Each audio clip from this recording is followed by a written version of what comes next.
friends, Jerry Rosa here in the Rosa String Works Workshop. Getting ready to start on a new project, and the theme of this project is I was better, but I'm getting over it. What do I mean by that? When you stop and analyze what that statement says, it means that at one point you were in pretty good shape, but now you're not in such good shape. Well, that kind of fits the bill on this one. This is a nice Taylor guitar. Looks wonderful. It's a beautiful guitar. I imagine it has a great sound. It's rosewood back and sides. Really pretty looking guitar. Except for the bridge is coming off. If I check it right now, and I will, it doesn't look too bad. If you check right here and you slide this under there, you can see it starts to go under there a little bit, but really only a little bit. But with the string tension on it, this will go all the way up to the pegs. With it being that loose, really the only option in my opinion is take it off and put it back on. You could squirt glue under there, clamp it, and I'd say you'd have about a 50-50 chance of it holding, but I tend to think it will pull loose again, and you don't know what's under there, not having taken this one off before. It could easily be that it's glued to a lot of finish, which would never really hold, or it could just be that it's just glued around the outer edge on the finish. I don't think it's set down inside the finish like I do them, but it will be when I get done with it. So here we go. And just for those of you out there keeping score, I just started the clock on this at 9:38 a.m. And let's just see how long it takes to get this bridge off of there. Well, I've got the strings off of it. By the way, I always put the pegs in the corresponding hole in this little holder, and that way I get them back in the same place. And some guitars it doesn't make any difference, but some guitars it really does. So there you go. That's just a little pro tip for you. This saddle appears to be micarta. Maybe not. It might be bone. I don't know. I would say it's man-made, but I might be wrong on that. It could be bone. It's bleached on the top side. It's yellowed. That makes me think it's micarta, but I'm not really sure without testing it here, but just in my hand, I would say it's micarta, just from the feel of it and everything. But anyway, we've got a under saddle pickup here, and I'm not real happy with those, but on the other hand, it looks like a pretty good one. On the bridge pad, I can feel some sort of a pickup in there also, stuck to the bridge pad. So we're gonna have to be a little bit careful with this. I don't know if the heat's gonna get to that or not. I doubt it. I don't think it'll hurt it. But I do have the pickup pulled down through the hole there. The other under saddle pickup is about right in here. I'm gonna take a look at that and see what that looks like. Yeah, it's one of those LR bags. That's what I thought it was. The only thing about that is it's put on at a fairly steep angle. It's not really directly under this. It's at an angle that would be, let's see here. I think you'd say it's at an angle like this, and I don't think I'm exaggerating. I think it's set under there just about like that, which I don't think is the way it should be, but I doubt it would affect it much. It probably doesn't change it very much. It's performance I'm referring to. So now my bridge heater that I made is up to temperature, or very close. Let me just show you a glimpse of that. So my bridge heater that I made, you can see here, is heating up. It's up to 386.9, so it's a little bit warmer than the 380 it's set to. But we can set this now on the bridge and start heating it up. So here we go.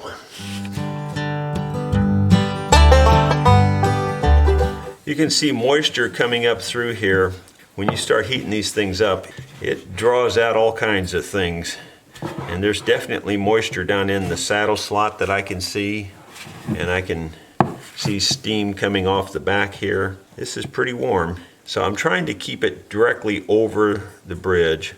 The one advantage of using this small heater is that I can keep the heat concentrated right on the bridge. Where the big iron that I used to use, I would have to put cardboard down and everything. I mean, like my hand right up against it, and I don't feel any heat in the top of the guitar whatsoever. So it works really well.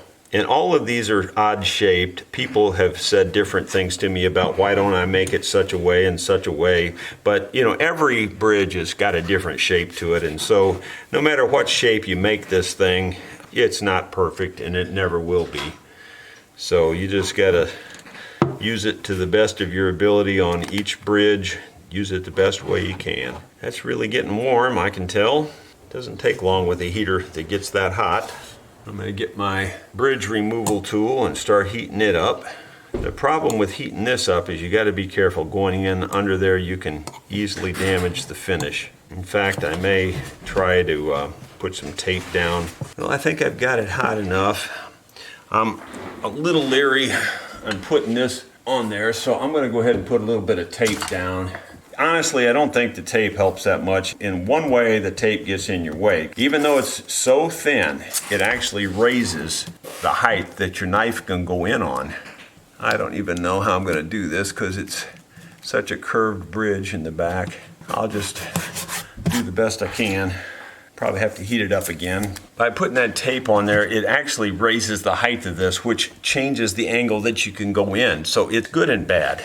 It may protect the finish a little bit more, but I doubt it, to be honest. It doesn't seem to help the finish all that much. I've done it before both ways. Got this heat back on there to heat it up some more, soften that glue as much as possible. That really helps. So let's try our first attempt and see how far we can get under there.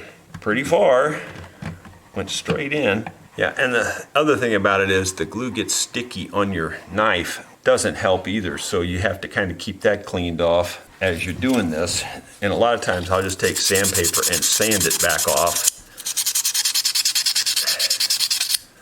That keeps it slick and makes the metal slide under there better. It's going under there pretty well. The ends are not going to be as easy, I don't think, and it's really hard to get the ends heated up because of their odd shape. They've got the kind of an underbow cut into them, so this doesn't want to sit on there flat. It's going to make a little bit of a scar back here. I've got her off of there, and let me just see what the time is right now, and we'll tell you how fast. And it almost came off with almost no problem at all. So let's just check the time. The time is now 9:52, so we started at 9:38. I'll let you do the math. That was pretty fast. Well, I guess Arturo knew that one day we would see his name under here when this pulls off. I think that's what it says. It looks like A-R-T-U-R-O, Arturo. And that's a guess. I can't really make that first letter out, but that's what it looks like. And it's got a date here too, 12-something, maybe 20-something. It's hard to read it. It's pulled up. Very little wood came off on the bridge. It came off pretty cleanly. And it is like I suspect. There's about a 100,000th of an inch all the way around that was glued to the finish. So that to me is the first problem. And if you look on the bridge itself, you can see how this outer edge here was glued to the finish. That much right there. In my opinion, that's what starts the failure. And it just goes from there. Once it starts to turn loose, then it just keeps going over time. We're going to clean this whole thing up, clean this all up, glue it back on there. Poor Arturo's name is going to get scratched off, I'm sure. As I'm sure you've seen me do before, I have the bridge placed back on here, and I believe I've got it located right where it needs to go. I'm going to hold it down very tightly. I've got a brand new X-Acto blade, which is razor sharp, and I'm going to scratch as close as I can right around this bridge to just get rid of all that finish. When you do this, you really want to take your time because it's so easy to make a mistake doing this. Okay, I've got it scored and it looks real good. There's almost no scarring behind my score. In other words, where I took it off, there is just the tiniest little bit right here and the tiniest little bit right here. And other than that, you can't see where I put my tool in there to take the bridge off. And like I said, it's very minimal, so even that's not a bad deal. Now I'm going to just use my little homemade tool to pick the finish out of there. And again, this is just a little piece of aluminum stock that I cut a slot in and put the finger plane blade in there and tighten it down. I like that just because it's got the round bottom and I can rotate it and pick the finish out versus a flat bottom chisel, which would work, but it just seems to gouge more than this does. So this just works for me better. But a flat bottom chisel could work just as well if you spent your time with it. Now the finish is pretty hard, whatever it is, whatever kind of finish it is. So it's gonna make me work for it. No point in making it easy if we can make it hard. You have to be, exceptionally careful doing this, because if you get your blade under the main part of your finish, you'll lift up your main finish and then you got a problem. But it typically breaks right on that score line where you score it and typically leaves a very clean line. So right now we're looking real good. Hope we stay that way. I have carefully picked all the glue out from the perimeter, and now I am just scraping across all of the grain to just get rid of any glue that's on the surface. And it just takes a while. So I'm not going to show it to you, but Arturo's name is fast leaving here.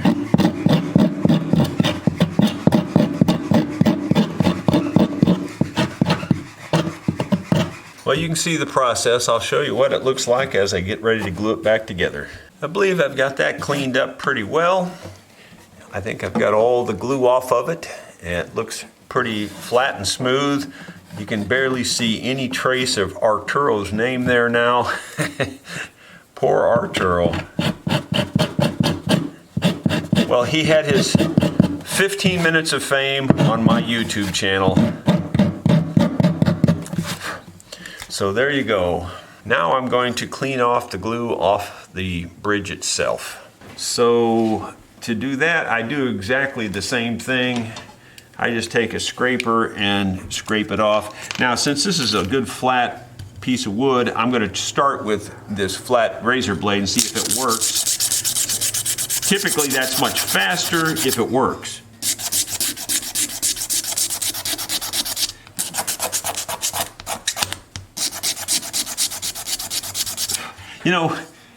I could be wrong, but it looks to me like they've actually milled a spot for the finish around this one. I've never seen that before, but that's what it looks like. And it could just be an imprint from the pressure over the time. There seems to be a slightly raised spot a lowered spot where the glue was and a raised spot where the bridge was glued to the top. So I don't know, maybe they did that on purpose.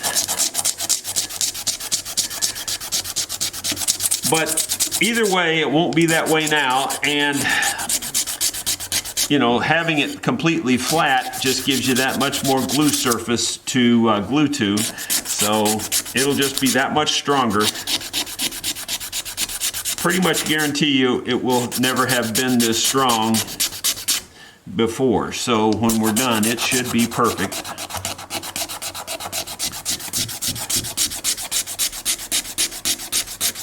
Getting my carpet nice and dirty.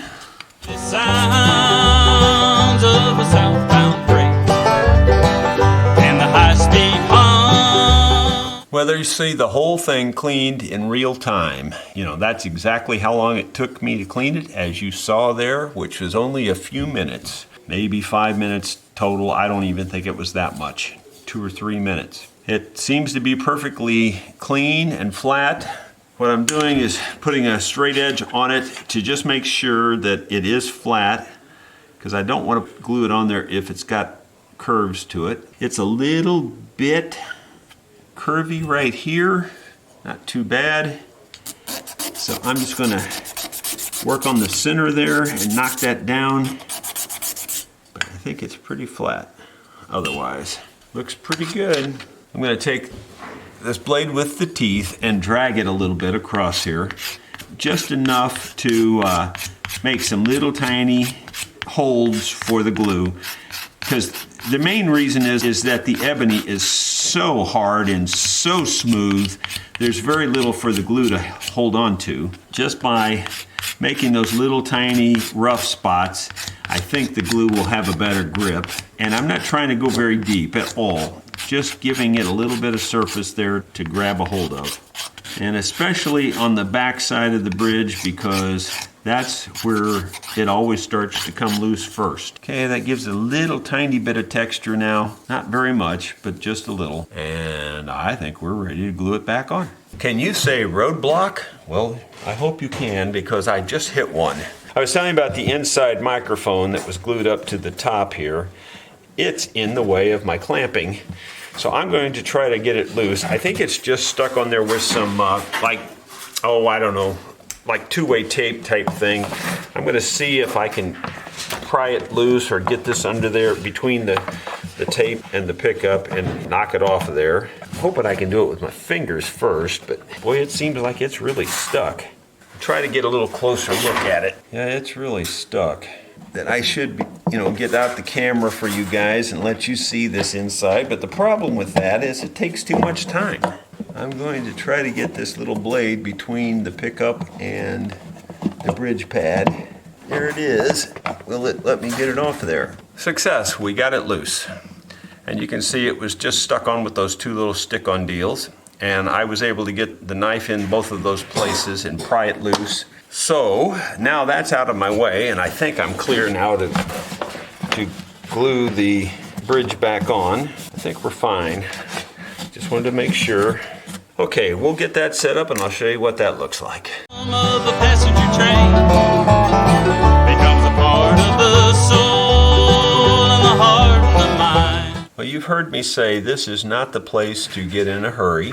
Seriously want to make sure to cover every single little part with glue. Even glue can have an air pocket. I like to move the brush around and make sure that the glue is making perfect contact. Fill up every tiny little space with glue. Got a little more glue on here than I need, which is often the case in something like this. As you can see, I have the clamps on it.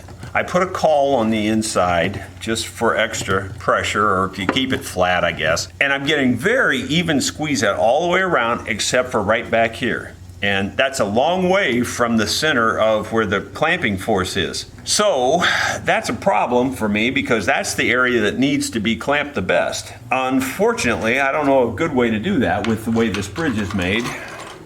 So I'm going to try using some wedges like this. I'm going to smooth these wedges off, because this one's not very smooth, and this one is just about the right size though. I'm going to drive it in there with a hammer lightly, and then I'm going to put more wedges under it to try to press this back down. Okay, I have the wedge in there. I'm going to tap it lightly with the hammer, just to set it in place more than anything. That will help put pressure on the back, I believe. I'm going to put another wedge in between there, between the wedge and the bridge, and see if I can get it to draw down a little more. I'm going to need a very thin one there to make that work. Thin, long one is what we need. I can see some glue coming around the edge now a little bit.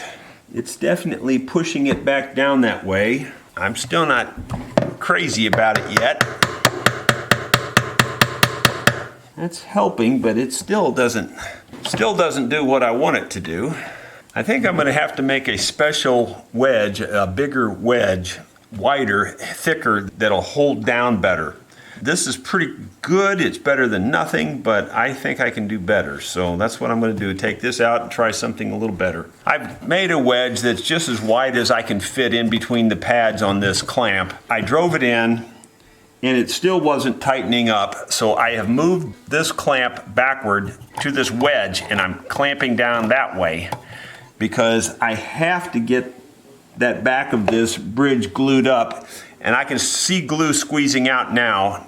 I feel a lot better about it with that squeezing out there, because if you can't get the back of your bridge tight, that's the most critical part. And now I can see squeeze out pretty much the whole way, and that's what you have to have, in my opinion.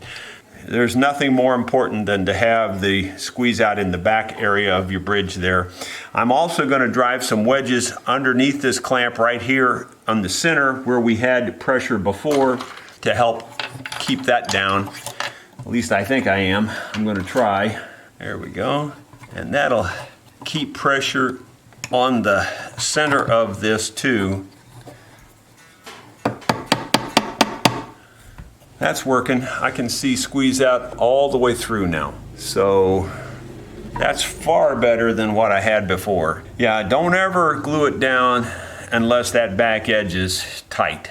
You know, give up, take it off, start over if you have to. But now I feel confident that I can see the squeeze out all the way around the thing. I feel pretty good that we've got it as good as it can be done. We're going to clean that up now and then we'll let it set.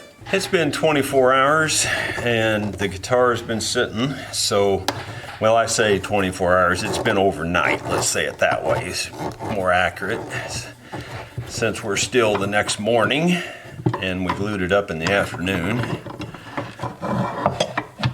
So, it's been plenty long, it should be fine.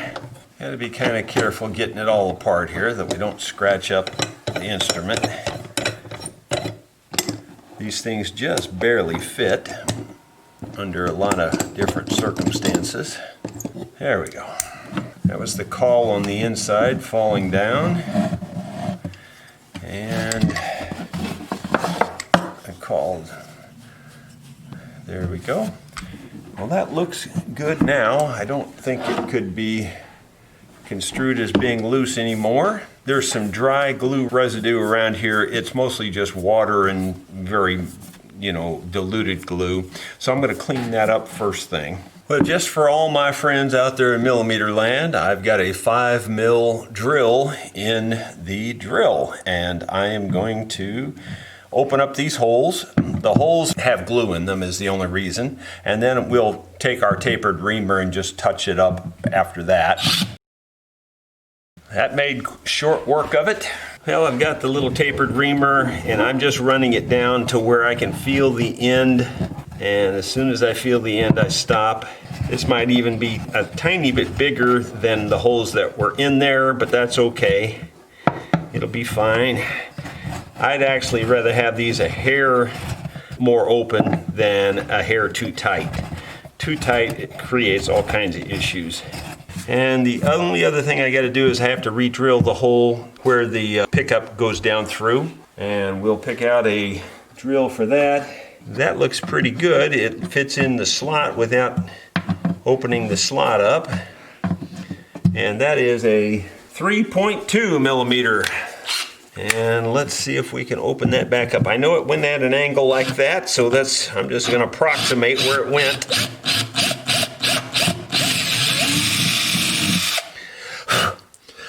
And that seems to be about it right there. Hopefully 3.2 is big enough to get this back through there. Let's see if it is. And let's see if I can find my way into that spot there. Well, I do everything better right-handed, so let me try it right-handed and see if that'll work. Just not much room in that guitar for these big hands, and just can't get fingers in there very good. I can feel it, but I can't get it to start. There, I think I had it and then I dropped it. There it is. Now can I get it before I drop it again? There it is. There you go. I'll stick their saddle in there. My charge is only to fix the bridge, but the fact that it's in here and the fact that this doesn't look like it fits all that well, you know me, I don't think I can live with that. It fits sloppy. It's flopping around, and I don't think this is bone. I think it's micarta. So I think I'm going to have to do better than that. You can see the wiggle in it, and I don't like that. It just makes it pull forward, pull forward, pull forward until you finally crack your bridge. We don't want to have that happen after having just fixed this bridge. And we might as well give them the best sound they can get into their pickup, which I'm pretty sure the Antler will do. So we'll make one of these and I'll come back and show you what that looks like. Now, just to show you the precision here, this is 122.5 thousandths right there. Maybe you can see that. And if you measure it down here, it's 122 thousandths. So it's a half a thousandth off from one end to the other, which, you know, it's quite a bit if you're measuring in thousandths. And so this is 117.5 thousandths. Depends on where you measure this. This one's measuring pretty accurately most of the time, but there's times when you can measure it. Like right there, it's 115.5. There's 117.5. So it's about 2 thousandths off from one end to the other. There's 118. It's close, and by eye and by feel, you'd swear it was perfect, but it's not. This one is pretty darn close. 122, and it measures consistently. There's 121.5, 122. It's really pretty darn consistent. It's within a half a thousand from one end to the other, where the other one's about 2 thousandths. Not that that really makes that much difference, except for the fact that you want it to fit in the slot snug everywhere. That's just fitting in there. It's not tight, but it goes right down in. And you have to pull it out. It doesn't fall out. You know, you could turn the guitar upside down. Where this one is very loose, and you could see it just falls over. It's very loose. This one won't fall over. I'm sure this one won't fall over. If you tip this one, well, maybe I'm wrong. Okay, skip that part of the video because it does. But it is much tighter in the slot. It doesn't have any wiggle at all. You can see that right there. Now we will make it fit the length of the slot. And so we'll work on that next. Well, there you go. And that is a perfect fit, if I do say so myself. It's just absolutely perfectly fitted. I could almost pick the guitar up. Actually, you can see me lifting the guitar with it. Yet it's not so crazy tight that you can't pull it out. It's tight. But that's just the way you want it. It looks like it grew in there that way. Now the only other thing I'm going to do is I'm going to go ahead and put the intonation spot back in here to make it match the original bridge. We'll do that right now. And it's also intonated on the back side of this. Of course, I've already got that. I've already got the bevel on the back side. So all I need to do is put in that little indentation for the B string. You've got a perfect replica. And in case you're wondering how I file that groove in there for the B string, I've got it marked there, and I just take a flat file and work it backwards. And that should do it. Hopefully you can see the little indentation there that I filed in for the B string, and we'll put it on the guitar. Well, off camera, which I didn't intend for it to be off camera, it's just worked out that way since I didn't turn the camera on, but I am gluing the pickup back inside, and I put it directly under this and at the same angle, and just inside these holes so that when you put your pegs down through there, it won't hit the holes. It should just be about perfect. Should make it sound better because it's now in line with that. I think that should be all there is to it. I think we can string this baby back up and see how it sounds. All the little pins are flat on the ends, and you know me, I'm going to bevel those off, so I'll do that off camera too. Everyone will just be beveled like that. Where the groove is there, I just bevel that straight back to the back of the pin, and that way the little button won't catch on the end and throw your pin out of the hole. And just for the record, here's a before and after look. You can see how that one's been beveled off and this one is flat on the end. So that makes a big difference putting your strings on, I think. Well, I know for a fact that the saddle I put on here is actually lower than the one that came on it originally, and the reason I know that is because I traced it exactly, and I actually cut this one a little bit below the tracing, so I know it's a little bit smaller than this one. I did that actually by accident, but it doesn't really matter because the action is still high, so it must have been really high with the old saddle. Yeah, I'm right at 120, I'm going to call it 120 thousandths just to be on the safe side. So if I want to get that down to 90, we're 30 thousandths high, so I need 60 thousandths off of this, on this side of the saddle. So 60 thousandths here, and on this side, it's really pretty close actually. It's right at 90. So I'm gonna go 60 to basically nothing. That should be fine. It's just real high on the bass side for some reason. I don't know why, but you can see this one's fairly high on the bass side as well. We'll take some of that down and string it back up and play it for you. Thought I'd show you how I do this because I get a question every single time. There's that thing, the tool that I use to check the height there. It's called Insize, I-N-S-I-Z-E. You can see the part number there if you pause your video, I think. But I'll read the part number. It's 4630-1E.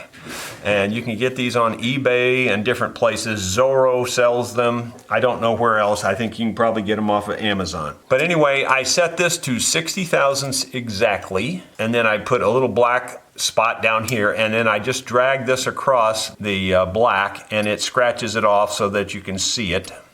And now you can see a little tiny white line there, hopefully, if it focuses perfectly. But anyway, that little white line there. So I'll run this into the disc sander till that white line hits the sander, and basically it'll be a straight line from there to this point right here, and I won't let this point actually get cut until that line hits. So basically I'm taking off nothing on this end.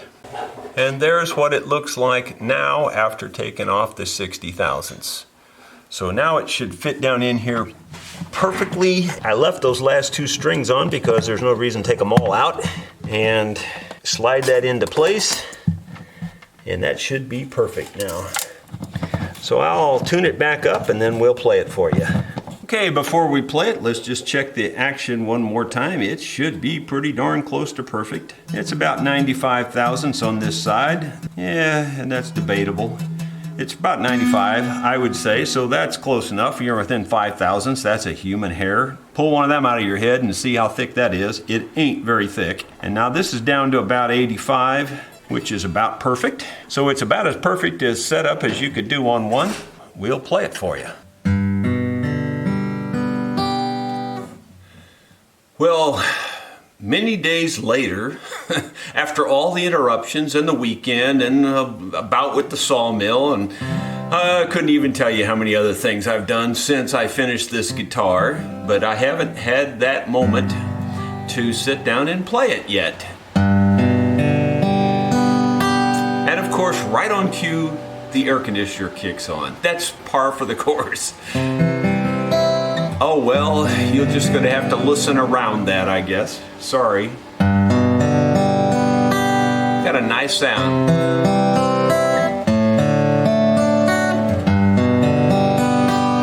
It's been sitting for several days and that bridge is just as tight as a bull's butt at fly time, so it's perfect.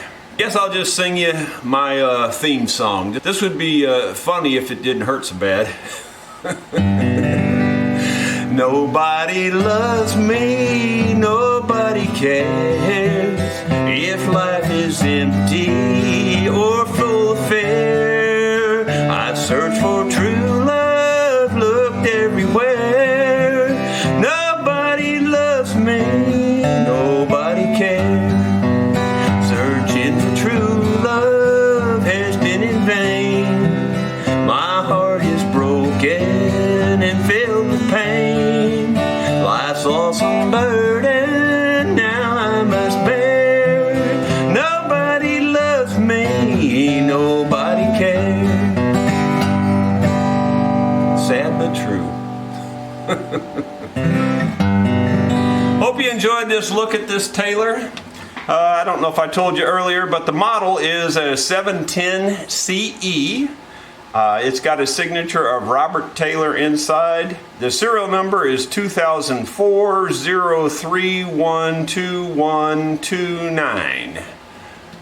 And it's up in pretty much tip-top shape. Sounds real good, plays real easy. Thank you so much for watching. Please tell your friends.